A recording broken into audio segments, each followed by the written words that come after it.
प्रमाद से और मन वचन काय के योग से जो प्राणों का विच्छेद होता है, और वो विच्छेद जो है वो ऐसा नहीं कि दूसरे का होता है, आपका भी होता है। घर के अंदर ही आपको किसी ने मान लीजिए निमंत्रण कर लिया, पड़ोसी घर में निमंत्रण करने चले गए, बहुत अच्छा, कल्पना करो, बस जैसा मैं बोलता जाता हूं कल्पना करते चले जाओ। मान लो तुम्हारे पड़ोसी जो बिल्कुल खास है, उसने तुमको निमंत्रण में किया, भाई साहब राजेश भैया आज आपका निमंत्रण हमारे का। हाँ भाई साहब पहुंच रहे, बड़ी मुश्किल में पहुंच गए। अब कमलेश भैया, राजेश भैया, छोटू भैया अपने घर में पहुंचे, सामने निमंत्रण हुआ, अच्छी चांदी की थाली, पहली बार, मतलब घर में तो कभी खाए नहीं होगा चांदी की थाली में, पड़ोसी ने चांदी की थाली में कटोरी लगा करके भोजन कराया, हर द्रव्य चमक रहा है।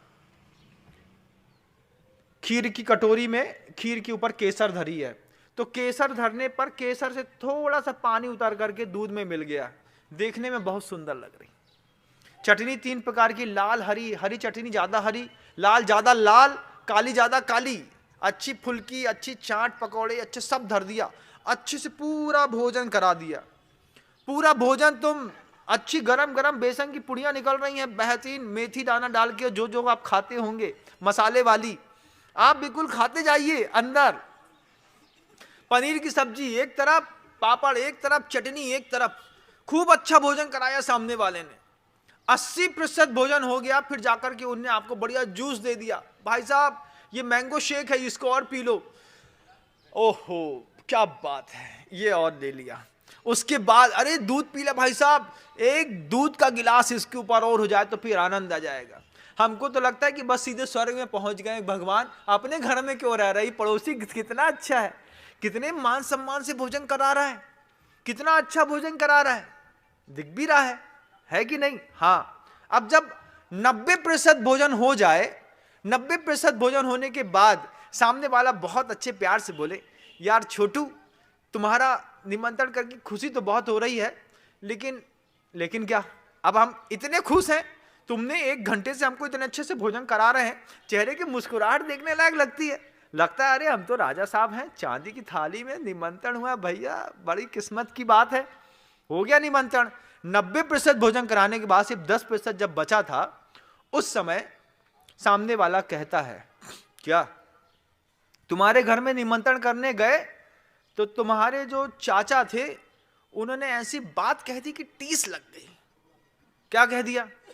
तो चाचा से हमने बोली कि छोटू को निमंत्रण है, तो चाचा बोले काय को वो गधा को घास खिलाने बुला रहे।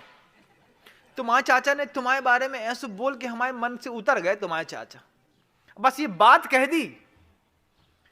भोजन तो अच्छा है, खा भी आपने अच्छे से लिया है, अब आप ये देखिए कि आपको उस भोजन से रस बन रहा है कि नहीं बन रहा।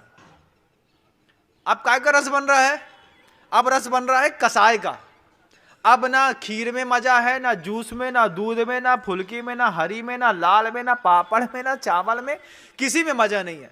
अब बस एक ही चीज लग रही है, कैसे जो 10 मिनट में जो खाना निपटे, घर में जाकर के सबसे पहले समझाएं, क्यों हम तुमको गधा दिखते हैं? अब ये क्या हो गया भाई? ये क्या है? प्रमत्त योगात् प्राण वप्रोपलम हिंसा, इसको कहते हैं बंधुओं कि पूरा भोजन करने के बाद 2 शब्द ऐसे कह दिए कि सामने वाला का मनोबल टूट गया।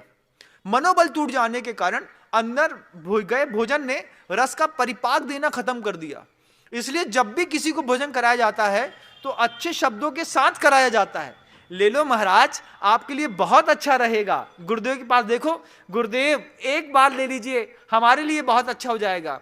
जितना अच्छा भोजन उतने अच्छे शब्द भी हो, तब जाकर के भोजन का परिपाक देह को पुष्ट करता है। बंधु घर के अंदर देखिएगा, अपने आप को थोड़ा महसूस भी करिएगा कि जब आप भोजन करते हैं तो आपकी वो जो प्रिया होती है वो अच्छे से बोल करके भोजन कराती है कि बस क्या किया उसने बताओ, सीख की झाड़ू लगा करके धरती साफ करी और वहीं पे धम्म से एक थाली पटक दी, धरती में चटाई बिछा ली, धरती में थाली रख ली।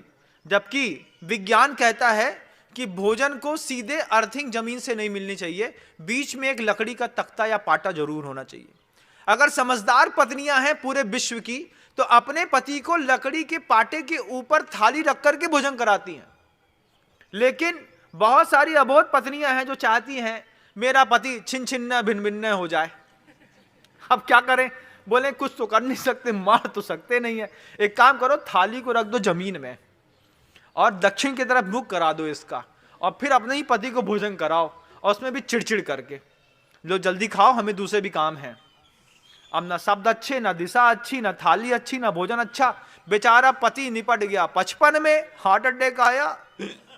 पिताजी बोले गए, माँ बोले माँ तो 78 साल की हो गई, पिताजी तो 25 साल पहले चले गए। बोले क्यों चले गए भाई? वो चले सिर्फ इसलिए गए कि हमारे यहाँ की वस्तु व्यवस्था ऐसी थी कि पत्नियां चला करके दक्षिण दिशा में पति को बैठाती थी, वहीं पे थाली जमीन में रखती थी, उसके बाद चिड़चिड़ करती थी। बोले जल्दी करो, तुम कितना लेट कर देते हो।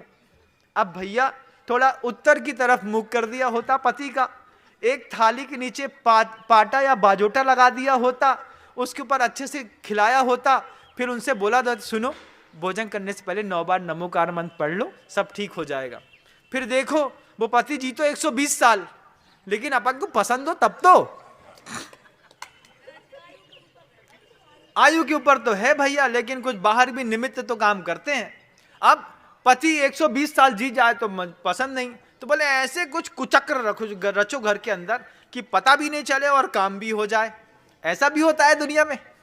आप लोग थोड़ा सा देखिएगा, आपके घर में कहीं ऐसा तो नहीं है कि पत्नी चला करके दक्षिण दिशा में आपको बैठा करके नीचे थाली जमीन में रख दी और एक साथ सबको बैठा दिया, घर के जितने सब बैठ जाओ, थाली लगा दो जमीन में बैठा दिया, और अनहाइजीन जोन में बैठा करके आपको भोजन का ये परिणाम निकलता है, प्रमत्त योगात प्राण व्यपरोपणम हिंसा। प्रमत्त योग से प्राणों के छूट जाने का नाम हिंसा है। आप अपने परिवार में अपने आप को समृद्ध करें, आप अपने परिवार में अपने आप को और ऊंचा उठाएं और ऊंचे उठें।